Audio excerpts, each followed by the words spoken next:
시편 90편 1절에서 10절 모세의 기도인데요. 모세의 기도입니다.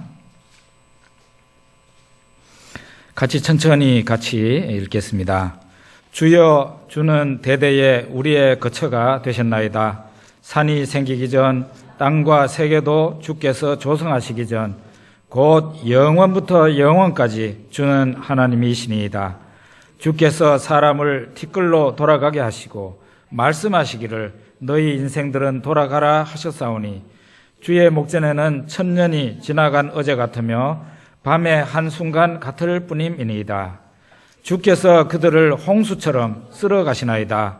그들은 잠깐 자는 것 같으며 아침에 돋는 풀 같으니이다.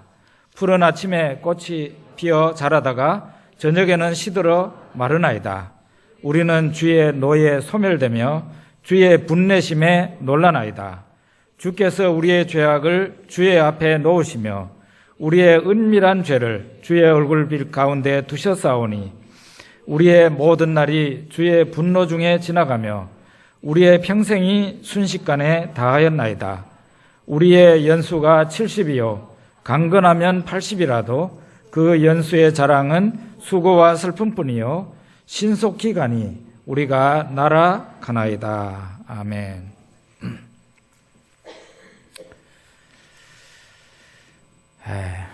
오늘은 제가 이런 거 별로 잘 안 하는 사람인데 옆 사람하고 인사를 좀 합시다. 제가 옆 사람하고 인사합시다. 다른 교회 가가지고 그러면 뭔가 어색해가지고 잘 안 하는데 오늘은 꼭 하고 싶은 마음이 있네요. 한 해 동안 고마웠습니다.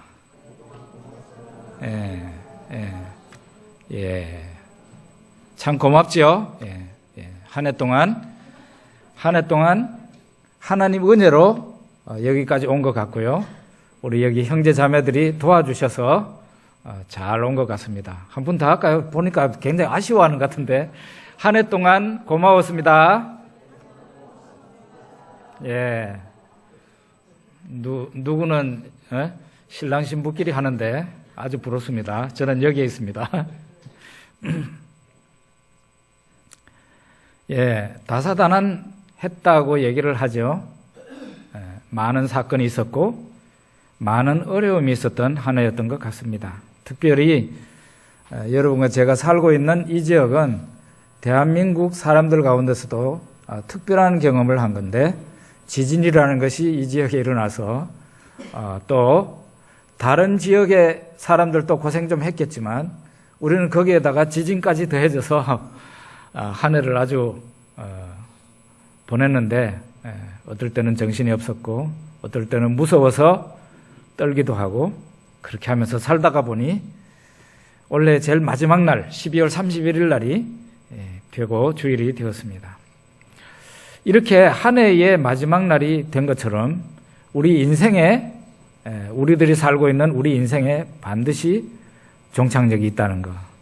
기차가 열심히 달리지만은 그 기차가 끼익 하고 이제 딱 서가지고 손님이 내리는 그 서울역과 같은 그런 종착역이 있다는 거 우리가 꼭 명심해야 될 줄로 생각합니다. 이 시를 쓴 그 모세는 히브리인, 그러니까 이스라엘 사람인 부모에게서 태어났습니다. 모세가 태어났을 때 모세가 속했던 히브리인들은 나일강 하류 애굽에 속해서 애굽 왕의 노예로 있는 그런 상황이었습니다. 애굽 왕이 히브리 사람들이 계속 아기를 많이 낳고 점점 인구가 불어나니까 두려워서 이 히브리 사람들 남자아이가 태어나면은 무조건 죽이라 하는 그런 엄명을 내렸습니다. 그때 모세가 태어난 겁니다. 부모는 이 아이를 숨어서 키우려고 했지만 애 울음소리가 점점 커지니까 할 수 없이 3개월 후에는 모세를 이제 집에서 떠나보내기로 하는데요. 갈대상자에다가 방수 처리를 해서 그 아이를 보자기에 딱 싸가지고 갈대상자에 눕혀서 나일강에 이제 갈대숲에다가 이렇게 나일강에다가 갖다 놓습니다. 마침 애굽 그 궁중에 있던 공주가 시녀들을 데리고 목욕을 하러 왔다가 먼저 시녀가 이 모세의 광주리를 갈대 상자를 발견합니다. 그리고 공주한테 얘기를 하니까 공주가 보고 이 히브리 사람의 아기구나. 불쌍한 마음이 들어서 그 아기를 안고 궁중으로 들어가서 결국 모세는 공주의 아들이 되어서 애굽 궁중에서 40년간 살게 됩니다. 그런데 나이 40살에 자기 민족을 돌아볼 생각이 나서 있을 때 애굽 사람이 이스라엘 사람을 학대하는 것을 보고 그 애굽 사람을 죽여버렸습니다. 그리고는 사건이 발각이 나자 미디안 광야로 도망을 갔고 거기에서 여자를 만나서 결혼하고 아기도 낳고 40년간 모세 나이 80세 될 때까지 장인의 양무리를 쳤습니다. 80세 된 모세에게 어느 날 하나님께서 시내산 떨기나무, 호렙산 떨기나무 가운데서 하나님이 나타나셔서 모세야 모세야 하고 부르셨고 그에게 사명을 주셨습니다. 좀 늦은 나이지만 하나님의 부르심을 받은 것이죠. 애굽에 있는 내 백성을 이끌어내서 젖과 꿀이 흐르는 땅 거기로 인도해야 된다 하고 하나님께서 모세에게 사명을 주십니다. 모세는 80세의 나이에 자기 형 아론과 함께 바로에게 마주서게 되었고 결국 자기 백성을 이끌고 가나안 땅을 향해서 가는데 40년 정도 광야 생활을 같이 보내게 됩니다. 이게 모세의 마지막 기도라면 모세는 모압 평지에서 이제 가나안 땅을 강 건너가면은 바로 가나안 땅인데 모압 평지에서 이 시를 지었을 가능성이 굉장히 많습니다. 신명기서가 바로 모압 평지에 있을 때 요단강 건너편에 바로 요단강만 건너면은 가나안 복지인데 요단강 건너편에 있을 때 신명기에 있는 말씀을 모세가 기록하고 이스라엘 백성들에게 전하게 됩니다. 지금 120세, 이제 120세의 모세가 죽는데요.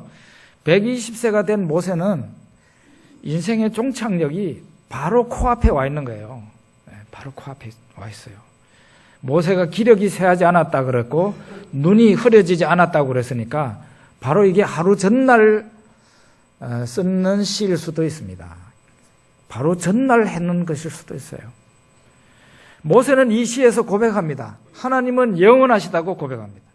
2절 말씀에 보면 2절에 읽어봅시다. 산이 생기기 전 땅과 세계도 주께서 조성하시기 전 곧 영원부터 영원까지 주는 하나님이시니이다. 하나님은 영원하시다. 그리고 그렇지만은 인생은 짧고 우리 사람들의 인생은 짧고 너무 허무하고 금방 지나가 버린다. 그렇게 고백합니다. 4절과 5절 같이 읽어봅시다. 주의 목전에는 천년이 지나간 어제 같으며 밤의 한순간 같을 뿐입니다. 주께서 그들을 홍수처럼 쓸어가시나이다. 그들은 잠깐 자는 것 같으며 아침에 도는 풀 같으니이다. 했습니다. 인생은 짧고 너무 허무하고 금방 지나가 버린다. 그런데 아쉬운 것은 짧고 허무한데 이 짧은 인생을 살지만 죄를 많이 짓고 죄 때문에 하나님께서 화를 내는 가운데 우리의 인생이 지나간다고 말합니다. 9절에 우리 한번 또 읽어보겠습니다. 우리의 모든 날이 주의 분노 중에 지나가며 우리의 평생이 순식간에 다하였나이다. 참 안타깝죠? 이렇게 짧은 인생을 죄 안 짓고 살아간다고 하더라도 짧아서 너무 아쉬울 판인데 우리의 인생이 모세는 고백합니다. 우리의 모든 날이 주의 분노 중에 지나가며 이렇게 모든 날이라고 그랬는데 이거는 과장법일 수도 있어요. 약간 과장일 수도 있어요. 모든 날 정도는 아닌데 라고 생각할 수도 있어요. 그런데 대부분의 날이라고 생각하면 좋을 것 같습니다. 어쨌든 이렇게 짧은 인생인데 우리는 죄를 너무 많이 지어서 그 죄 때문에 하나님께서 화내는 날이 모세는 모든 날이라 그랬어요. 참 아쉽지 않습니까? 참 아쉽습니다. 누구나 인생에 종착역이 있고 여러분과 저에게도 뭐가 있어요? 인생에 종착역이 있습니다. 좀 많이 남아있다고 안심하는 사람도 있을 것이고 내 인생이 얼마 남지 않았다고 생각하는 사람도 있을 것입니다. 예전에는 저도 제 인생이 많이 남아있다고 생각했는데 지금은 그렇게 생각하지 않습니다. 제가 어느 날 운동하러 얼마 전인데요. 본문에 운동하러 나갔습니다. 나갔는데 갑자기 제가 가지고 있는 폰이 배터리가 팍 나가버리더라고요. 그 추운 날이라고. 그래가지고 그 운동하면서 이따금씩 사진도 찍는데 이게 갑자기 나가니까 얼마나 당황스러웠는지 몰라요. 우리 인생에 이 배터리가 많이 남아가지고 90% 가르치고 80%까지 가르치고 있는 그런 분도 계시겠지만 저는 지금 얼마 남았는지 한 20% 남았는지 모르겠습니다. 아니면 10%일 수 있고요. 심지어는 5%일 수도 있습니다.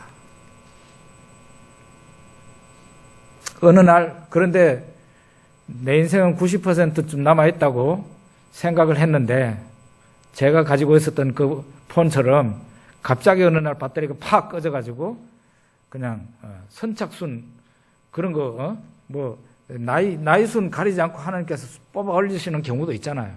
그렇게 될 수도 있습니다. 지상에 오신 하나님의 아들 예수님도 인생의 마지막 순간이 있었습니다. 그는 십자가 위에서 인생의 마지막을 맞았습니다. 예수님 다 이루었다. 아버지여 내 영혼을 아버지 손에 부탁하나이다 하고 기도하심으로써 십자가 위에서 예수님은 인생의 마지막을 맞았습니다. 예수님의 마지막은 하나님이 있으라고 한 그곳에 있음으로써 마지막을 맞은 것입니다. 하나님께서 예수님에게 너는 십자가 위에서 죽어야 된다. 인생의 마지막에 십자가 위에 있어라. 예수님이 그 하나님 아버지의 그 당부와 부탁을 받아들이셨고 그대로 십자가 위에 있음으로써 예수님이 하실 일을 다 하신 것입니다.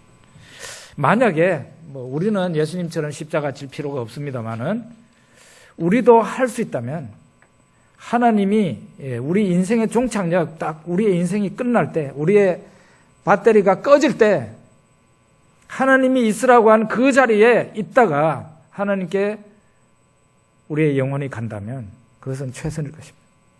최선이에요. 제법 오래전에 제 신학교 동기 선교사가 소천을 했습니다. 서울에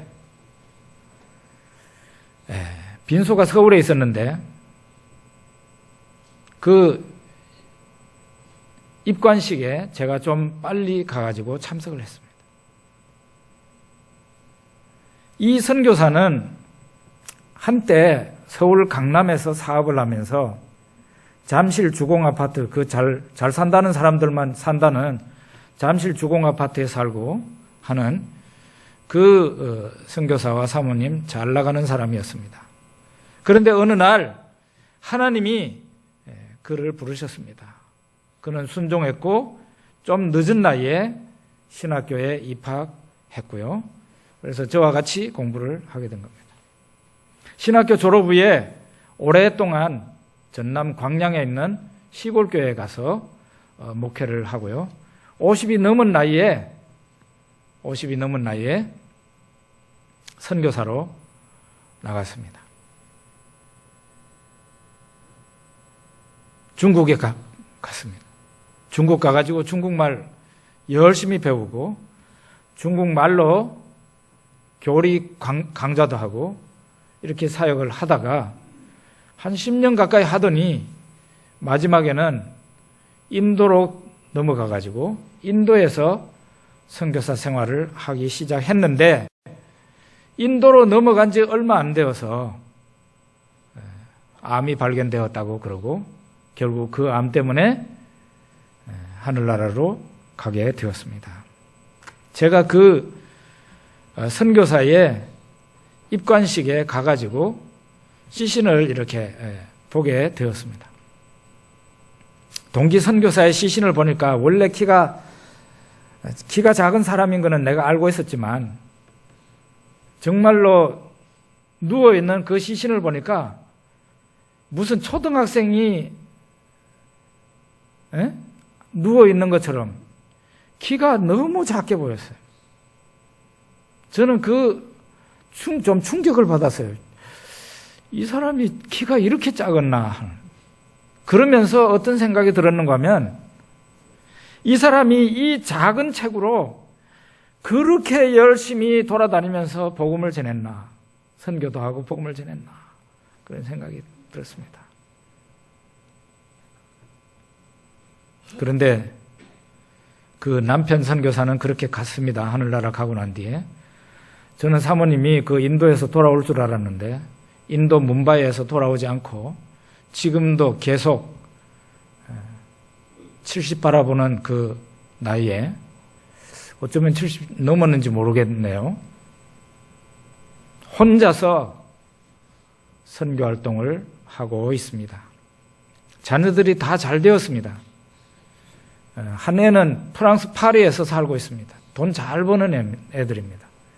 엄마 거기에서 고생하지 말고 우리한테로 와서 우리하고 같이 살아요 그러는데 아니 그러면서 지금 계속 뭄바이에서 선교활동하고 있고 저한테도 꼭 목사님 뭄바이로 꼭 한번 오십시오. 교인들하고 같이 데리고 와도 좋습니다. 라고 얘기를 합니다. 여러분 이 사모님이 무엇 때문에 지금 편한 삶을 거부하고 그 남편까지도 갔는데 혼자서 그 인도 선교지에 계속 남아있을까요? 무엇이 그로 하여금 그렇게 살도록 하는 겁니까?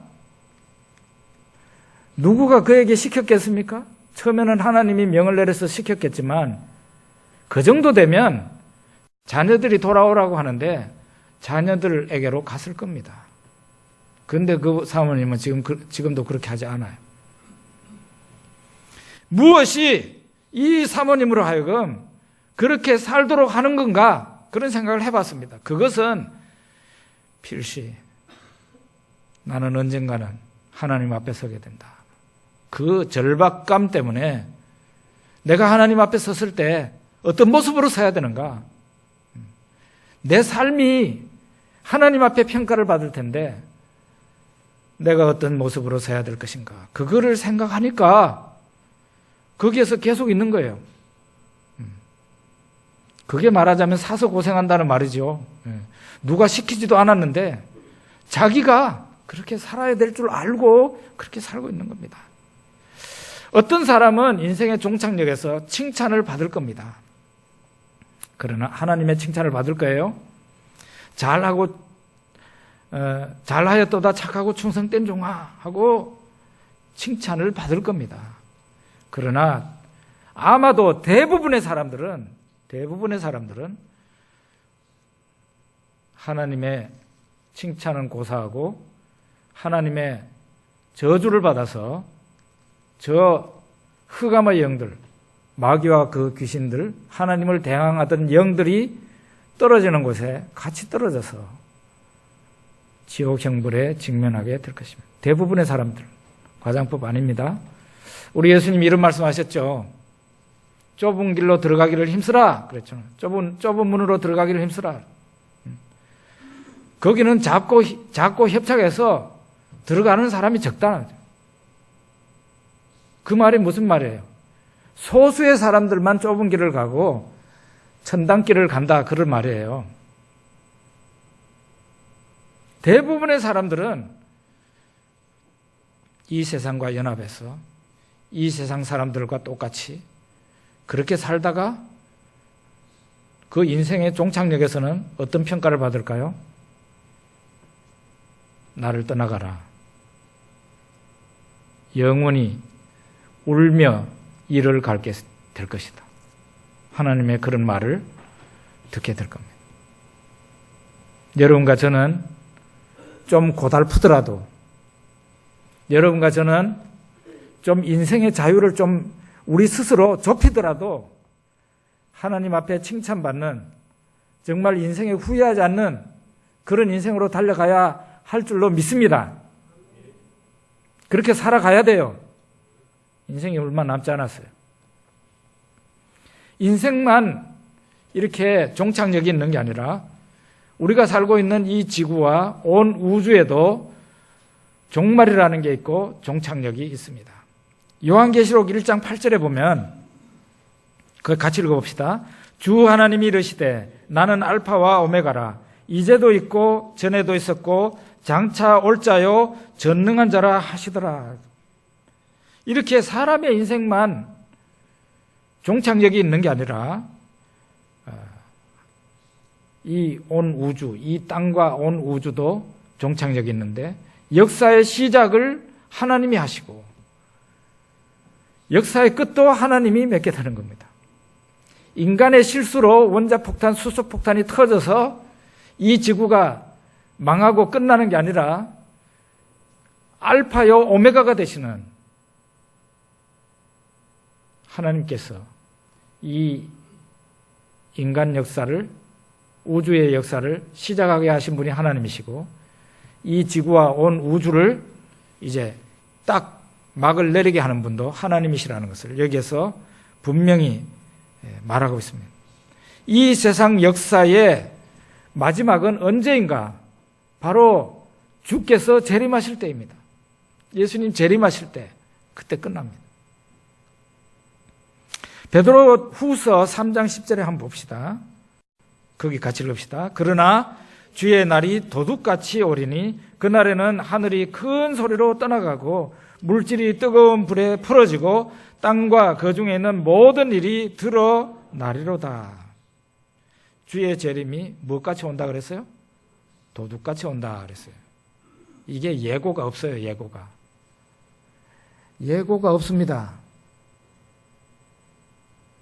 뭐 한 20년 전인가요? 이 아무개가 온 나라를 들쑤시고 심지어 저 러시아 모스크바까지 재림한다 해가지고 막 다른 나라에까지 아주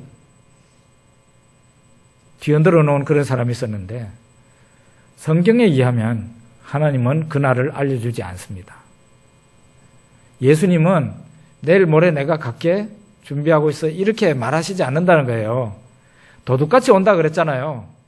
모르는 가운데 어느 날 갑자기 예수님이 오시게 된다. 도둑같이 옵니다. 그러면 어떻게 해야 되겠어요? 오늘 밤에 오실지 아니면 1년 후에 오실지 여러분과 제가 지금 예배 드리고 있는 이 순간에 오실지 우리는 전혀 모릅니다. 전혀 몰라요. 그러니까 항상 깨어서 기도하며 신실한 청지기처럼 먼 길을 떠난 주인이 언제 올지 알 수가 없기 때문에 등불을 들고 그 주인을 기다리는 그 청지기처럼 그 집안의 종처럼 그렇게 예수 그리스도의 재림을 기다려야 된다 이 말이에요. 이 재림, 아무 날 아무 시에 재림한다는 이 사람들이 들쑤시고 난 뒤에 우리나라에 재림에 대한 설교가 거의 없어졌습니다. 그런데 이제는 우리가 예수 그리스도의 재림을 다시 한번 똑똑하게 새기고 우리가 예수 그리스도의 재림을 준비해야 되는 그런 때에 우리가 살고 있는 겁니다.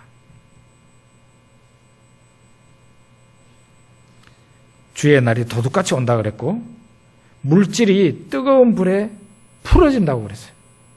물질이 뜨거운 불에 확 풀어져 버린다.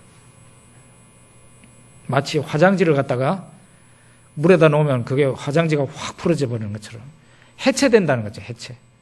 이 지구와 하늘이 해체돼 버린다.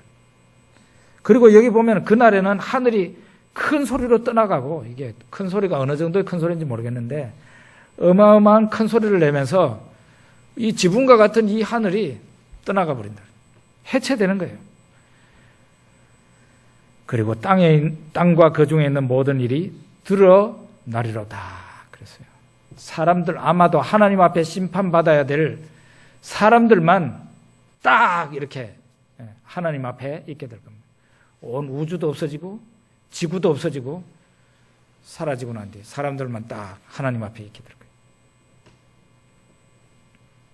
여러분과 저는 그때에, 예수님 오실 때에 부활한 몸으로 예수님 앞에 서게 될 겁니다. 안 믿는 사람들은 어떻게 되냐고요? 안 믿는 사람도 부활한다고 돼 있어요. 그런데 그 사람들은 부활한 몸을 입어서 몸이 다시 살아나서 지옥에 들어가게 될 겁니다. 지금은 죽고 난 뒤에는 사람이 영혼밖에 없지만 사람의 영혼은 사람으로 볼 때는 불완전한 존재예요. 사람이 온전한 사람은 이 영혼과 육체가 결합된 상태예요. 그래서 저 하늘에서 혹은 음부에서 영혼만 기다리고 있던 그 사람들이 부활 때에 부활하게 된다는 거죠. 어떤 사람은 영광의 부활, 예수님과 함께 있게 될 것이고, 어떤 사람은 심판의 부활로 나타나서 저 마귀와 함께 너무 불쌍한 모습으로 영원한 불길 속에 던져지게 될 겁니다. 우리는 예수 그리스도의 재림을 사모합니다. 그래서 매일 우리는 예배 드릴 때마다 나라의 임하옵시며 하고 기도하고 있어요. 나라의 임하옵시며. 이게 뭔가 하면은 예수님의 나라, 하나님의 나라가 빨리 오게 해주십시오. 바로 그런 기도입니다. 여러분은 예수님의 재림이 준비되어 있습니까? 준비되어 있습니까? 우리 집사님만 준비되어 있는가 봐. 준비도 안 됐는데 이 기도 열심히 하셨죠? 재림, 예수님이 다시 오시면은 맞아들일 준비도 안 됐는데 나라에 임하옵시며 그렇게 기도했지 않습니까? 그건 뭐예요? 준비도 안 한 사람이 예수님 빨리 오라고 기도했으니 그건 뭡니까? 이제부터라도 마음의 준비를 단단히 하고 예수님 빨리 와주세요. 진심으로 그렇게 기도하시라고. 어느 날 우리의 기도가 응답이 되어서 우리에게 예수님 나타나시게 될 겁니다. 마태복음 24장에 보면 세상 끝에 나타나는 현상이 6가지가 있습니다. 첫째로는 내가 그리스도다 하고 나타나는 사람이 많다는 거예요. 미혹하는 자입니다. 여러분의 영혼을 사냥하는 자들입니다. 내가 그리스도다 나타나는. 우리나라에도 하나님이라고 주장하는 사람이 20명이 넘는다는 얘기를 들은 바가 있어요. 저 신천지의 이만희도 바로 그런 자입니다. 거기에 가가지고 따라다니는 사람 보면은 정말로 불쌍합니다. 여러분, 이만희가 그 집회하는 영상을요, 유튜브에 검색하면은 이만희가 어떤 모자를 쓰고 있는지, 옛날에 죽어버린 그 문선명이하고 그 부인 한학자가 어떤 모습으로 있는지 여러분이 그 사진 보면 알 수 있어요. 지가 무슨 하나님처럼 왕관을 탁 하고, 벌써 거기에서 이자가 하나님의 영광을 가로채는 그런 자라는 것을 보여주지 않습니까? 예? 이만희가 체육관에 어마어마한 체육관에 사람들을 모아놓고 백마를 딱 타고 의장대까지 만들어가지고 거기로 딱 등장하고 이런 짓을 하고 있습니다. 세상 끝날에는 이런 자들이 많이 나타난다는 거예요. 두 번째로는 난리와 난리의 소문이 들린다. 그리고 국가가 민족 간의 전쟁이 일어난다. 이게 다 예언이 있는 거예요. 또 하나는 기근과 지진이 많이 발생한다. 우리는 지진을 경험했는데 예수님 오실 때가 가까이 되면 기근과 지진이 많이 일어난다. 또 하나는 분명히 신자가 어마어마한 환난에 직면한다. 환난을 통과해야 예수님을 만날 수 있습니다. 그때는 내가 신앙을 지키다가 내가 이 목숨을 잃는다 하더라도 신앙을 지키겠다는 그런 사람 아니면은 이 환난을 통과할 수가 없습니다. 그리고 복음이 모든 민족에게 전파가 된다 그랬어요. 역사에도 뭐가 있어요? 종착역이 있어요. 예수님 재림하실 때입니다. 그러니 우리가 어떻게 살아야 되겠습니까? 후회하지 않도록 살아야 됩니다. 후회하지 않도록. 제가 얼마 전에 선교 편지를 쓰는데 예전에는 라벨로 해가지고 탁탁 붙여가지고 보냈는데 이번에는 뭐 그냥 써가지고 봉투에 제가 글씨를 써가지고 보내는 사람, 받는 사람 써가지고 한 30통 이상을 보냈는데요. 아유, 정말 힘들더라고요. 정말 힘들었어요. 이게 안경을 써도 못 쓰겠고, 안경을 벗어도 못 쓰겠고, 그때 저 뒤에 앉으신 우리 김세희 집사님이 생각났습니다. 내가 김 집사님한테 전화해가지고 좀 써달라고 그럴까? 네. 나중에 좀 도와주십시오. 야,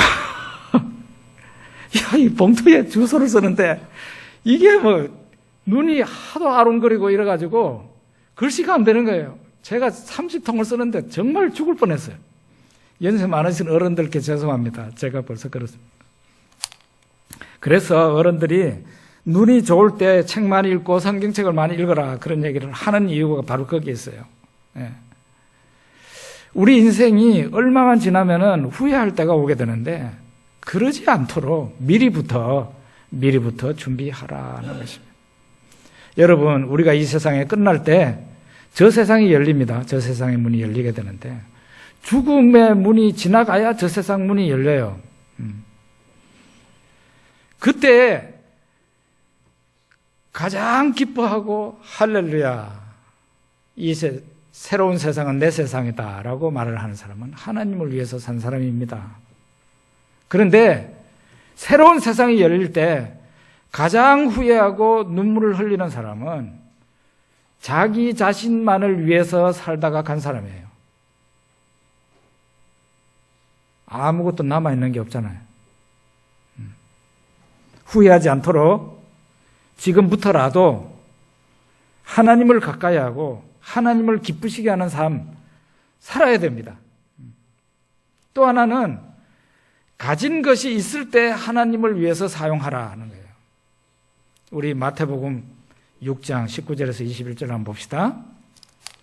너희를 위하여 보물을 땅에 쌓아두지 말라. 거기는 좀과 동록이 해하며 도둑이 구멍을 뚫고 도둑질하느니라. 오직 너희를 위하여 보물을 하늘에 쌓아두라. 거기는 좀이나 동록이 해하지 못하며 도둑이 구멍을 뚫지도 못하고 도둑질도 못하느니라. 네 보물이 있는 그곳에는 네 마음도 있느니라. 여러분, 젊음이라는 것은요, 어마어마한 재산입니다. 여러분은 그걸 가지고 있는 겁니다.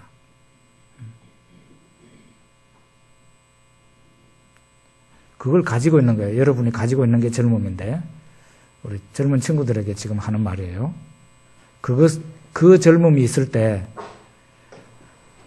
하나님을 위해서 여러분들이 젊은 시절을 보내보시기를 바랍니다. 그러면 나중에 큰 보람을 느끼고 행복하게 될 겁니다. 건강이 괜찮을 때 하나님을 위해서 살아라는 것이죠. 건강이 괜찮을 때. 여기 연세 많으신 어른들이 있습니다. 우리 젊은 사람들한테 부탁하고 싶은 게 아마 그럴 거예요. 소망반의 어르신들이 우리 젊은 형제 자매들한테 젊을 때 열심히 운동도 하고 젊을 때 하나님을 위해서 사십시오. 내 나이가 되면은 일하고 싶어도 못합니다 하고 말하고 싶을 겁니다. 그리고 이 말은 여러분들이 100% 받아들이실지 아닐지는 잘 모르겠지만 돈이 좀 있을 때 하나님 앞에 헌금하십시오. 돈이 좀 있을 때. 돈이 정말 헌금하고 싶은데 내가 먹고 살기 힘들면 하나님을 위해서 아무런 것도 할 수가 없습니다. 한 10여 년 전에 교회를 조기 은퇴하고 나가게 되었을 때 저와 제 아내에게는 놀랍게도 그때 아무런 돈이 없는 제로 상태에 갔을 때가 있습니다. 저는 제 아내가 교사도 하고 그랬기 때문에 저 모르게 좀 돈을 어디다가 은행에 저금을 해놨겠지라고 생각했는데 제 아내가 아무것도 없대요. 이 사람이 나한테 왜 거짓말을 하는 건가 하는데 보니까 눈을 보니까 진실하게 말을 하는 것 같은데 아무것도. 그런데 우리 수중에는 제로 상태였는데 돈이 있더라고요. 어디에 있었느냐? 하늘나라에. 저 하늘나라에 드린 것은 그동안에 예수 믿으면서 꼬박 11조도 하고 감사헌금도 하고 또 어떨 때는 무거운 헌금에 속했는데요. 건축헌금도 하고 그랬던 그것이 우리가 지금 수중에 있는 돈은 없지만 하늘나라에 우리가 드린 하늘나라에 있는 헌금이 있다는 생각을 하는 순간에 제 마음이 너무너무 감사했어요. 너무 감사했어요. 돈이 완전히 없어진 게 아니고 하늘나라에는 내 돈이 있구나.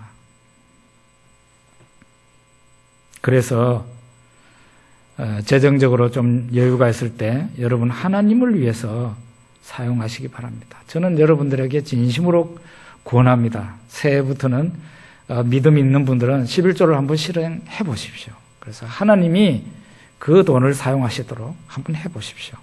하나님께서 여러분이나 저에게 아마 넘치도록 그 일을 잘할 수 있도록 복을 주실 것입니다. 하나님을 위해서 되도록이면 일찍이부터 하나님을 위해서 살고 그 모든 것을 하나님 앞에 쌓는 것이 좋다는 것이죠. 제가 한 일주일 후면 서울 삼성의료원에 가가지고 또 오랜만에 제 몸에 예전에 이상한 곳이 있었기 때문에 CT를 다시 찍게 됩니다. 그 병원의 제일 꼭대기층에 지금 누구가 계시는가 하면은 삼성 이건희 회장이 있습니다. 그 특별실에 계신다고요. 저는 그분 생각을 참 많이 하는데요. 우리나라 최고의 부자입니다. 삼성그룹 그러면은 대한민국보다 저 바깥에 나가가지고는 더 유명합니다. 한국 그러면은 모르는 사람들이 있어도 삼성 그러면은 아는 사람이 있어요. 굉장합니다. 그런데 그분이 지금 어떤 상태인지는 모르지만 사실상 식물 인간 상태라고 그러잖아요. 아직도 나이도 많지도 않으신데 여러분 그 지경이 되었을 때 우리가 하나님 앞에서 마지막 의식이 다 가고 이제는 마지막 심장이 뛰고 있을 때 그때에는 내가 가진 돈이 무슨 소용이 있습니까? 삼성그룹 그 대단한 그룹이 지금 현재 아들한테는 의미가 있지만 이건희 회장한테 무슨 의미가 있나 이 말이에요. 결국은 하늘에 쌓인 것만 우리들한테 남는다는 거예요. 하나님을 위해서 산 것만이 영원하게 우리들 것이지 우리 자신을 위해서 사는 것은 아무것도 실제로 우리의 것이 되지를 못한다. 그래서 인생의 종착역이 언제 올지 알 수가 없지만 과거의 일은 잊어버리고 지금부터라도 우리가 좀 제대로 잘 삽시다 하는 그런 얘기를 여러분과 함께 나누고 싶습니다. 우리 기도하죠.